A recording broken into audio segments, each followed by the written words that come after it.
Good evening, everybody. It is Steve with Real Progressives. Tonight, we're going to talk about Paygosie Pelosi and her friends, Jayapal, who is pushing hard for Nancy to get the speaker role now that she's getting some sort of a concession to bring some of her team into various cabinet positions. Her special statement she makes is, no one can really doubt Pelosi's progressive chops, Jayapal told Politico in an interview. And I do think for the next 2 years, as we lead into 2020 and are coming off this big wave, we need someone who is smart and strategic and has done this. Oh my goodness, folks. That right there is your progressive wave pushing Nancy Pelosi into the speaker role. So we're going to talk tonight about Nancy Pelosi, and we're going to talk tonight about this conflation between progressives, which you see in the Sunrise Movement, Bravo guys, and you see Alexandria Ocasio-Cortez up there in Pelosi's office fighting her, standing up. Some people saying it's a show, whatever. I'm telling you right now, we haven't seen people do this yet. The last time we saw a protest there, we saw it catered. We saw people with a bib, eating gloves, you name it, right? So this was different. This was very different. People were arrested. People meant what they were doing there. And I want to say Nancy Pelosi, is trying to put this progressive hat on. We've seen this once with the shill saying that she's a progressive who gets things done. Now Nancy Pelosi's trying to trot out that she's a progressive. And obviously Jayapal has gone ahead and given her the air covering, saying she's definitely proven her progressive chops. I don't know about you. She hadn't proven any progressive chops to me. In fact, she not only hasn't proven any, she is the public enemy number one. Yeah, buy votes at freeze, and then I got numb. Yeah. Anyway, she is just as bad as they get. She is as bad as they get, and I'm going to tell you some of the reasons why she's as bad as they get in just a minute.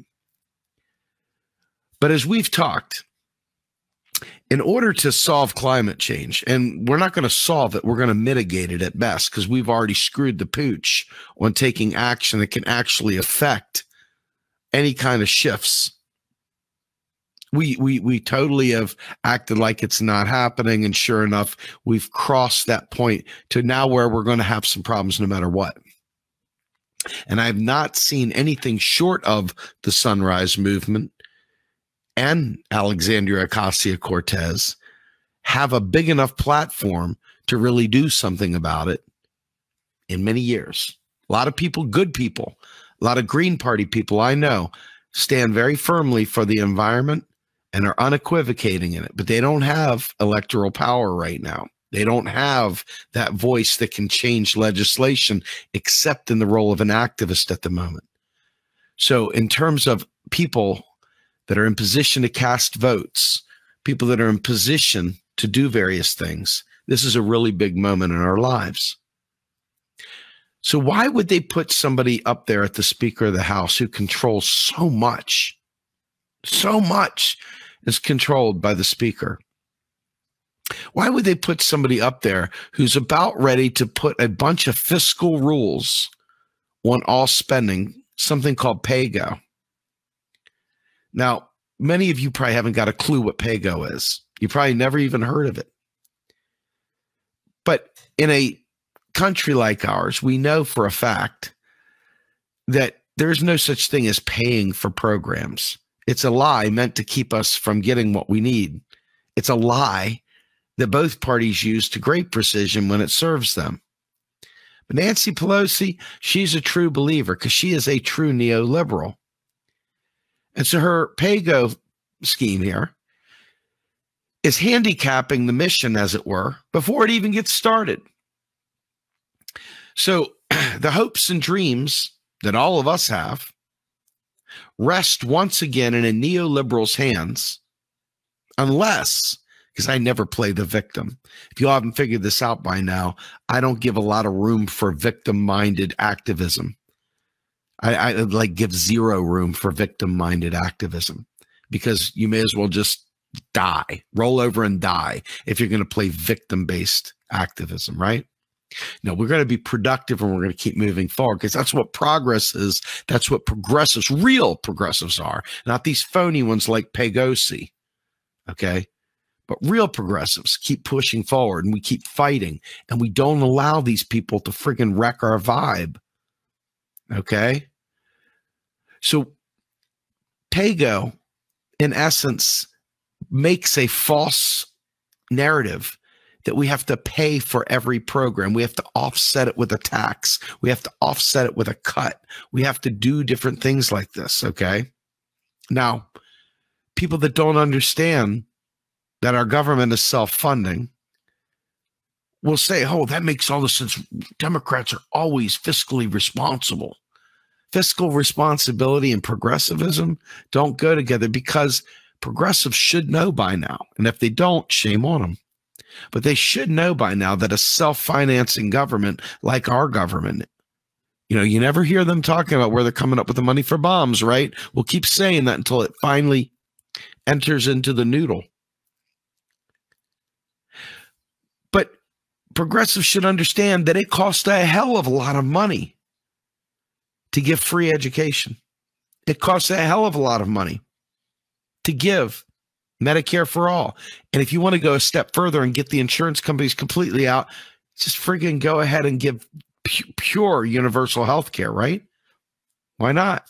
And then if you want to get green energy, because, you know, after all, we do have this 10-year window, 12-year window, right? And climate change is going to happen to us. You know, I think that Bill McKibben said it best. He's like, you know, physics doesn't negotiate.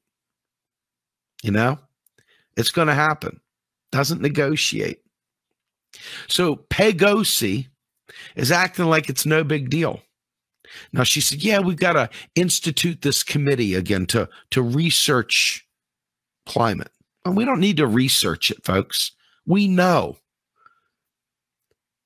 So stop putting roadblocks, and we don't need to research it. We know.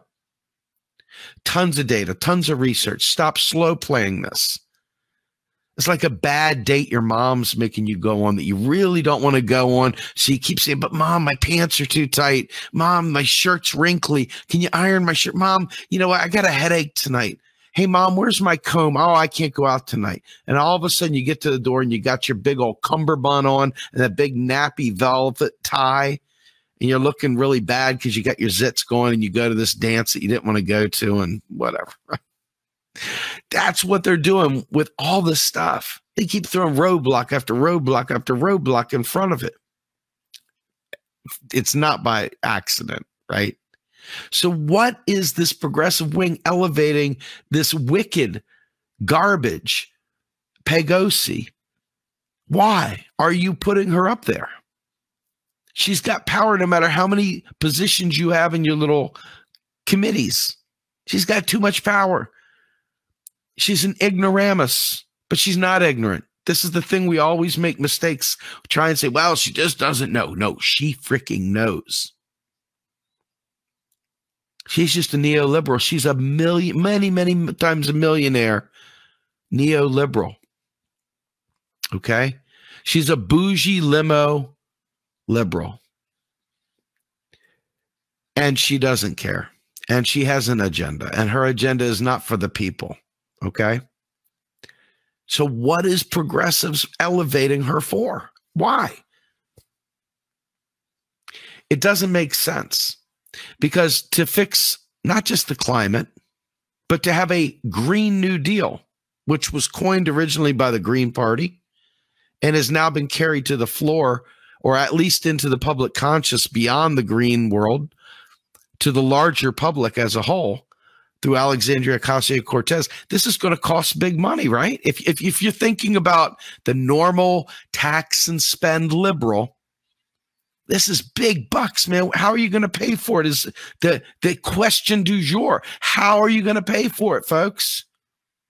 If you can't answer this, this whole thing's dead on arrival.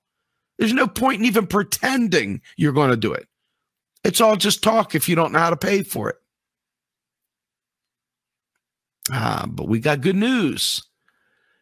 Alexandria Ocasio-Cortez, whether you like her or not, is being mentored by MMT economists. That means she is lucid. That means she has got a great safety net that will prevent her from making errors. And if she does make an error, it can be fixed really quickly, unless you're one of those weirdos that really likes to hang on every word. And you don't let somebody grow into the role. You're expecting this finished product. They haven't even started. They haven't even started the job, but damn it, let them be polished. Just time out for a second. I say an awful lot of stuff when I do these live streams, and I've been haunted by some of the jokes I've told over the years, just being silly. I can't imagine if I would have taken the Green Party up and run for Senate, not that I would have won, but hypothetically, how people would have held me to every word that I've ever said. It's unfathomable to me that anybody would suffer the scrutiny of this stuff, but we eat our own better than anybody else. I mean, it's like, yeah, anyway, I digress. So here we go. You look at the cost, the price tag of this, it's going to be through the roof. If you remember, going back to 2016 primary, Bernie offered up $33 trillion in new spending. $33 trillion. He was only offering up $19 trillion in new taxes. And I say only. But that's a huge gap, right? We're talking, what, $14 trillion gap between what he was offering in tax hikes and what he was offering in spending? $14 trillion gap. Where do you think that money's coming from? Taxpayers?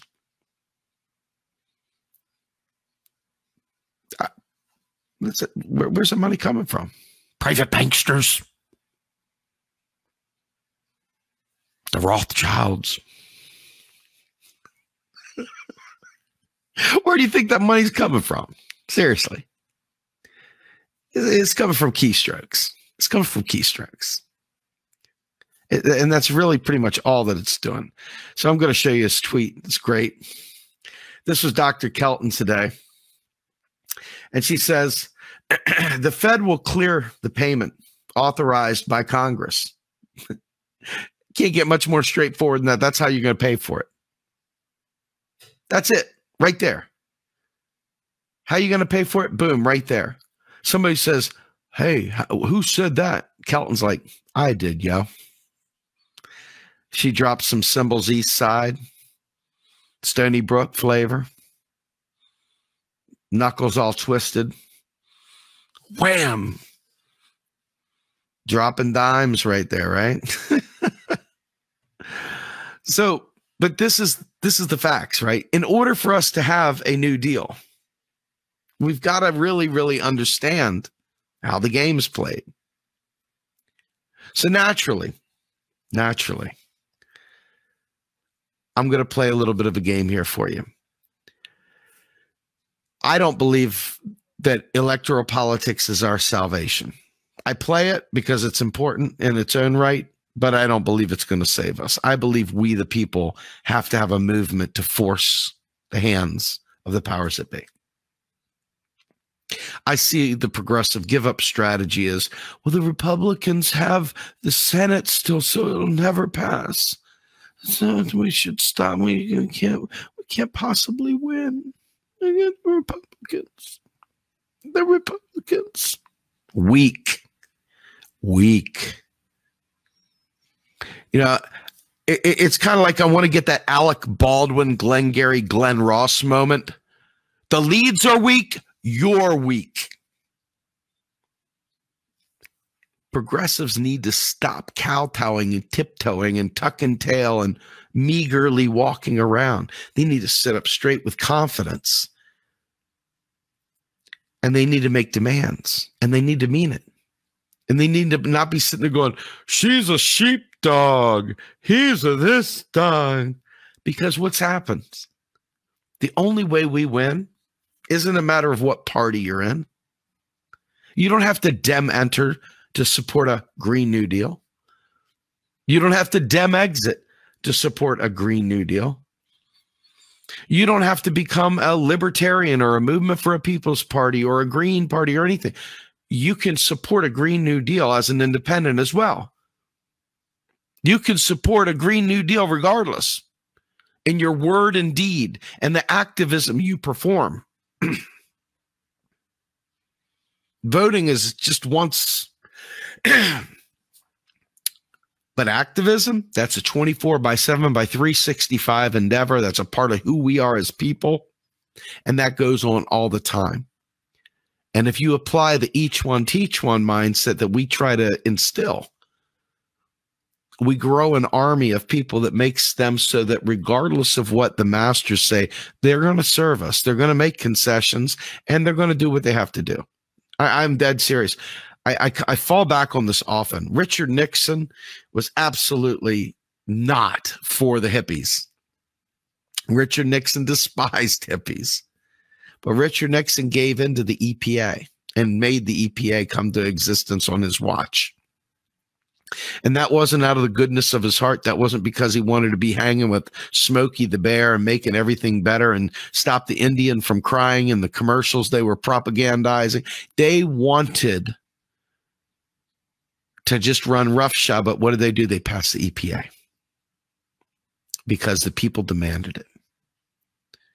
I'd love to see us walk with the strength of conviction, looking people in the eye, stiff back and shaking hands, not being just ravenously crazy, but literally looking them in the eye and saying, how are you doing?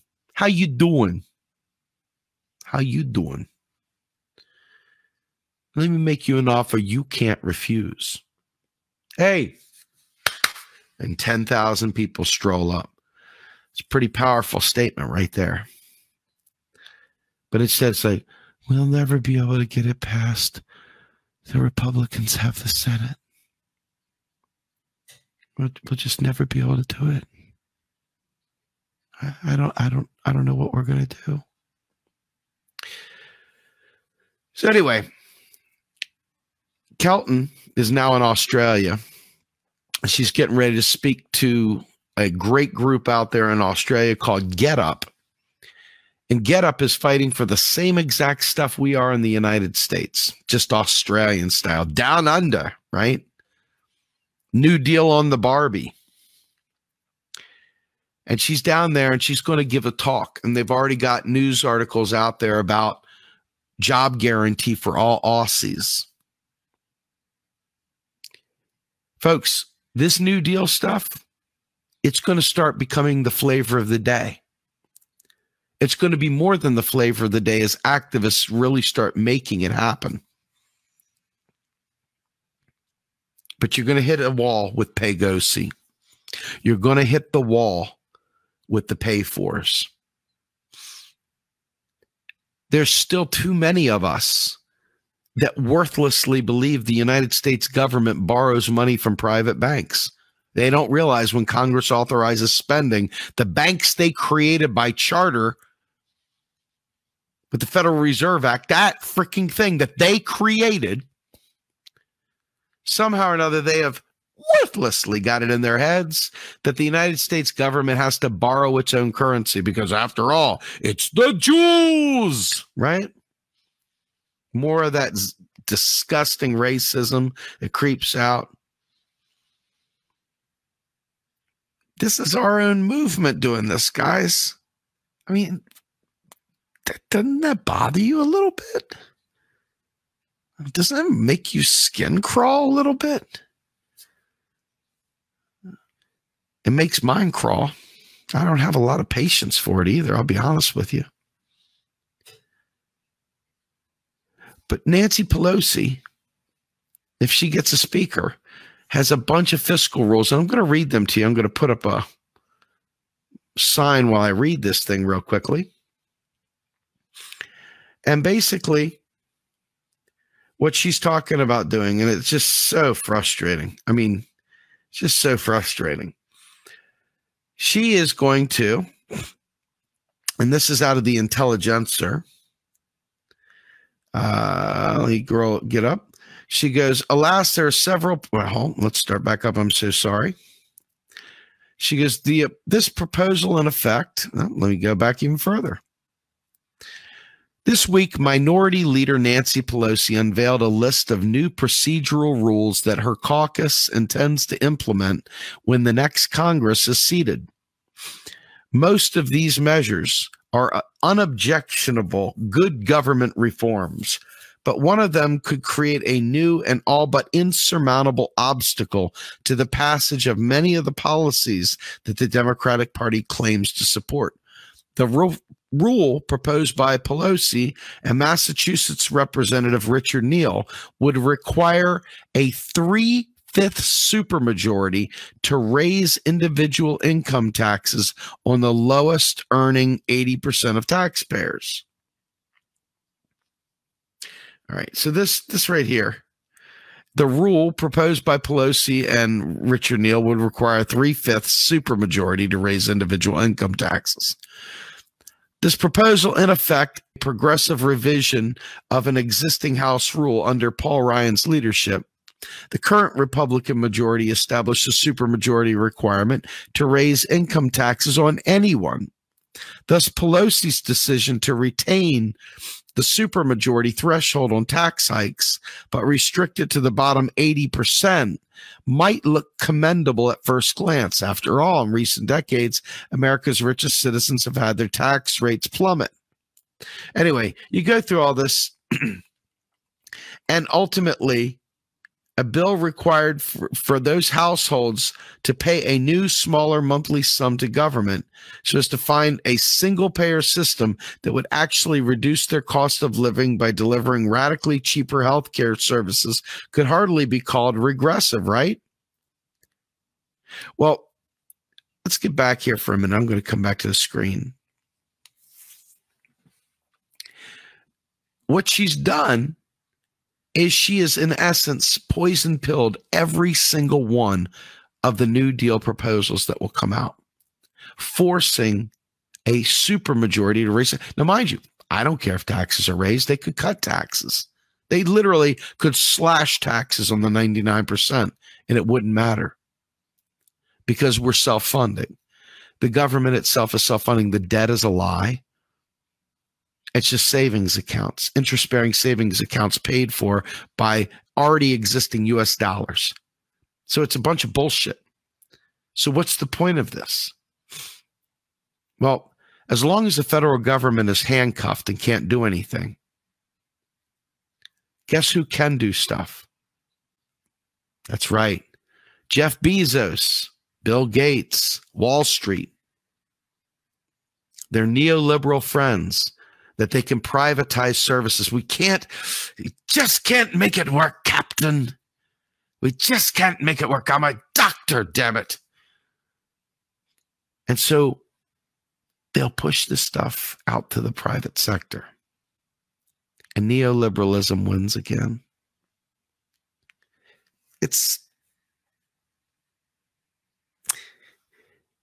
requires people understand economics.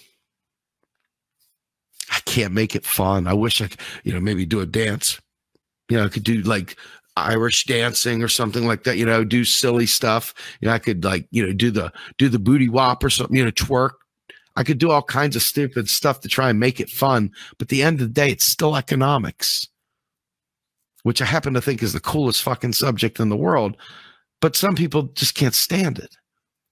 But as you can clearly see, their aversion to learning the most important thing in the world is also going to be the thing that kills us in the end, right? Oh, you care about climate change. Tell me how you're going to pay for it. I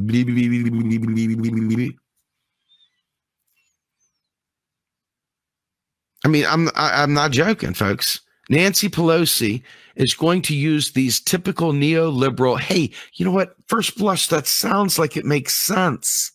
What do you have a problem with that for? Oh, God. Because it's stupid. Because it's worthless. Because it literally handcuffs the entirety of the programs because you can't raise enough taxes to pay for all this stuff. There's not enough dollars out there in terms of being able to tax it away. It's just stupid. So once again, we're limping to the finish line.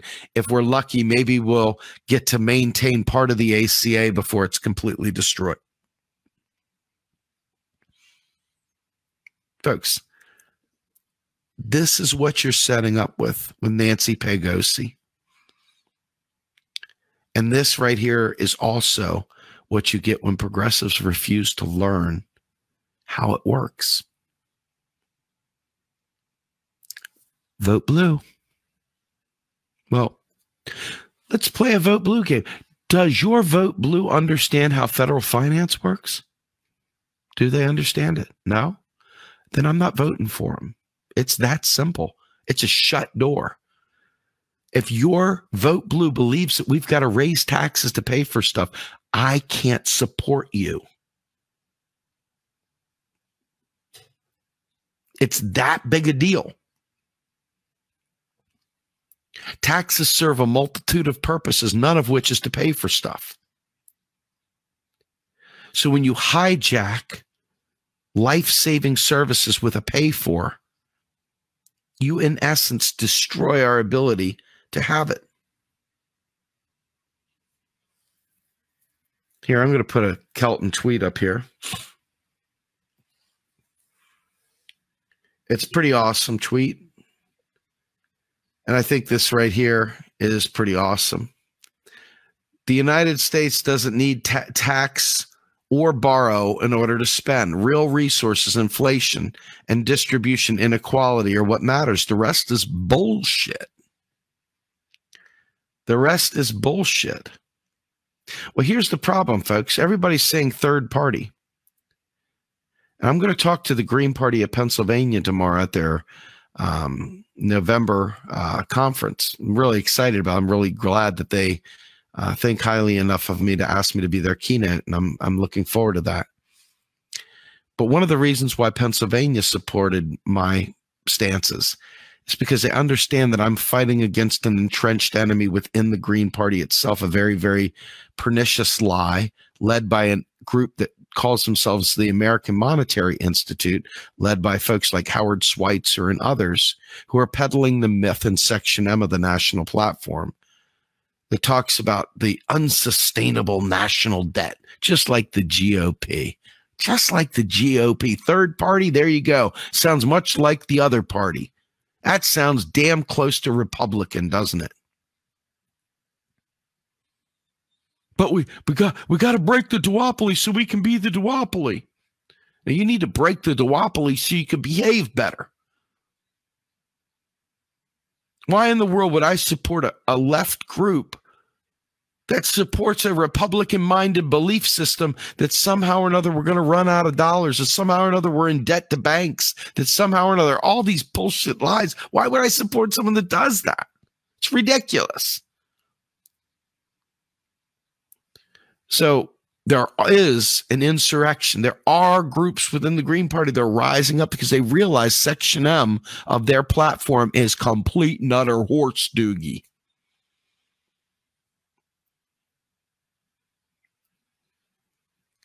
And the beautiful thing is that we can do all this stuff right here, right now.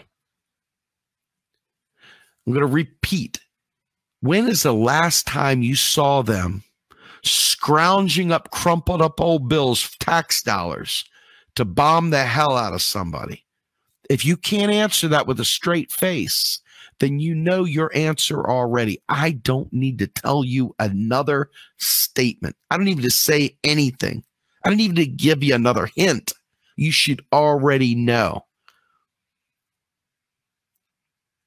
You should already know. It's that obvious. It's that stinking obvious. And our lives depend on it, man. Our lives depend on getting it right. Claire Connolly, a great author, great journalist out of Australia, wrote an article in The Renegade called The Cost of Getting It Wrong. If you look it up, go out there and look for the article, The Cost of Getting It Wrong. Let me tell you something. This economic battle is the real deal. It is the deal. It's ground zero. And we've been fighting it for frickin' years. I felt like a salmon swimming against a hard current.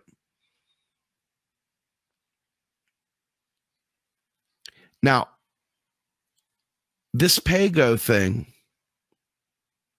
is dependent on you believing that the federal government is cash-strapped like a household budget.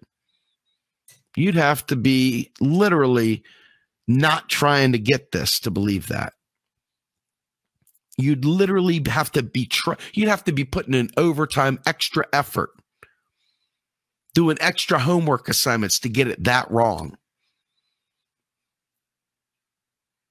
You'd have to want to be wrong to be that wrong.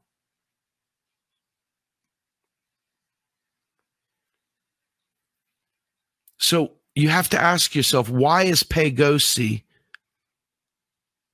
advancing Paygosi? Who is the gatekeeper? Who's the moneymaker? Who's the one winning this game? Do you think it's the American people, or do you think it's Wall Street? Again, you got to really be sleepwalking. You need to be under a rock to not get it. This is neoliberalism, pushing the money to Wall Street, keeping it away from us. So why would we in any way, shape, or form as progressives? And I'll tell you why. Many of our progressive representatives are economically illiterate. They're carving turkeys with spoons, wooden spoons. They aren't even carving them with a sharp spork. They don't even have spork level skills. They don't even have spork level skills. Where do I get this shit?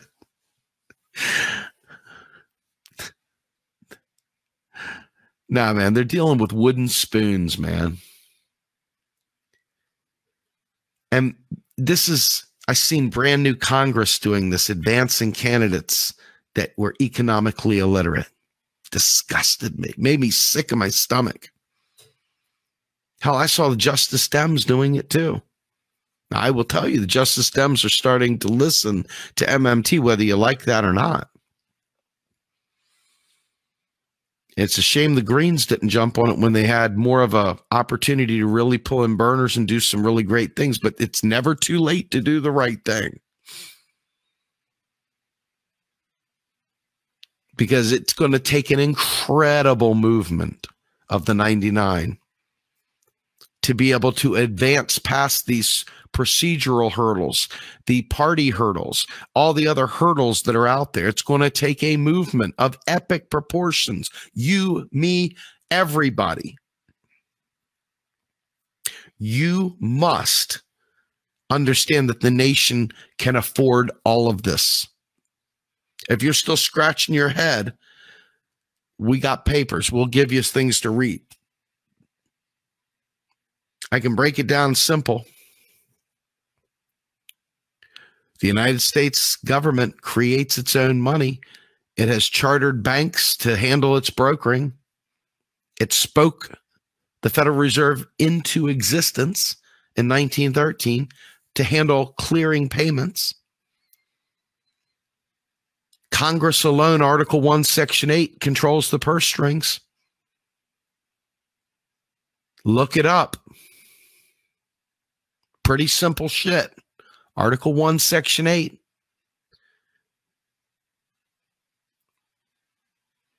When the nation's Congress authorizes spending as it's constitutionally mandated to, it gives the order for the Federal Reserve to make deposits into the Treasury, and it clears payments. That's it. It's that simple. And when they tax, because they need to have some sort of a brake pedal and a gas pedal to keep the economy in check so it doesn't overheat or whatever, they'll tax a little bit of that money out, because if they tax it all out, guess what happens? That's the net money supply, because all the money in circulation is with one of two places.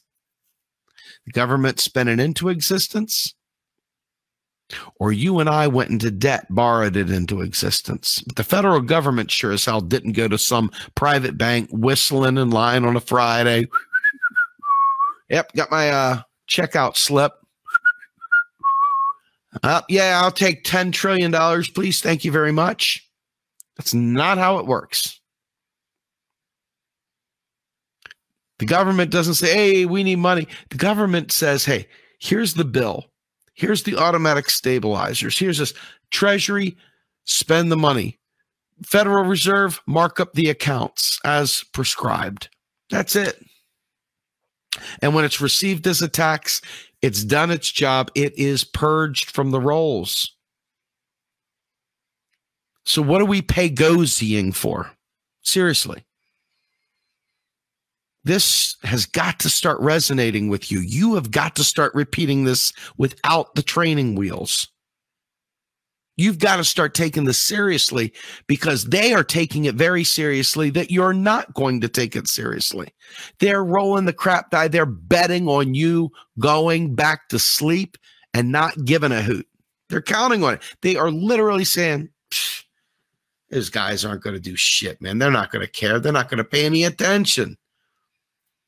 They're going to think of the federal government that creates the dollar out of thin air.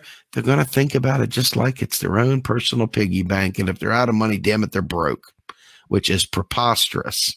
The government neither has dollars nor doesn't have dollars. It creates them whenever it spends.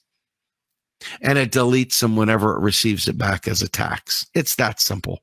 No more. There's no more complication that you need.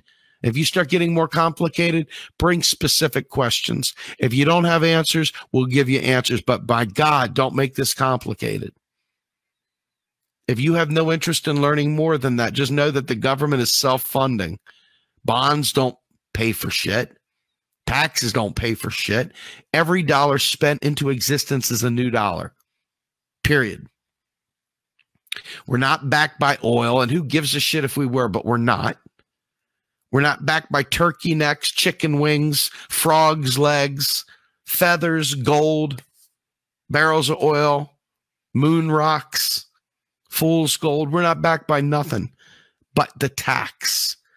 The government's ability to impose a tax, that obligation, is what drives you to need the money. It's the government who is the monopoly issuer of the currency. It's the government who is the monopoly price setter.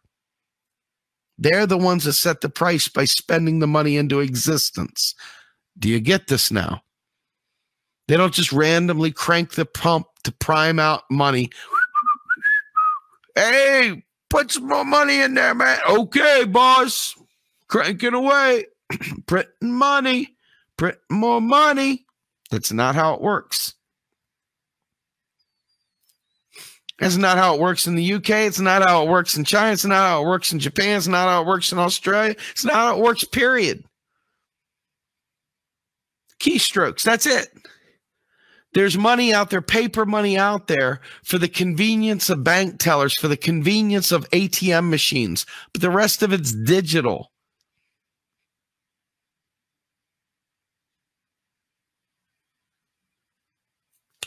So Paygosi is a big loser, right?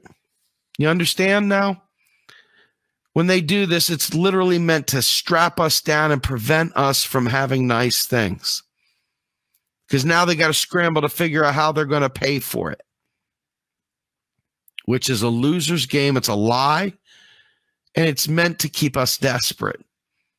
And they're counting on you being a complicit carrier of the propaganda.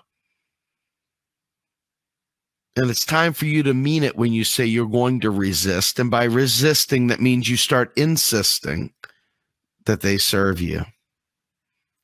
So all those progressives who don't understand, time to crack the spine of a book. Time to click a link. Time to watch a video. Time to do some hard work and learn. This is ground zero of saving our planet. Our planet will be fine. Saving our existence, how's that? And the one debt we can't pay off to our kids is that of the environmental destruction that's going to come if we take no action. one more time to my friends. I want to thank the Sunrise Movement for really, really stepping up large. I'm so impressed with your organization. Right, wrong, or indifferent, you guys moved effectively. I'm impressed that all of a sudden people are talking about this everywhere. And I'm really impressed with progressives who are waking up to the fact that PayGo should be a no-go. I'm Steve Grumbine with Real Progressives. Have a great night, everybody.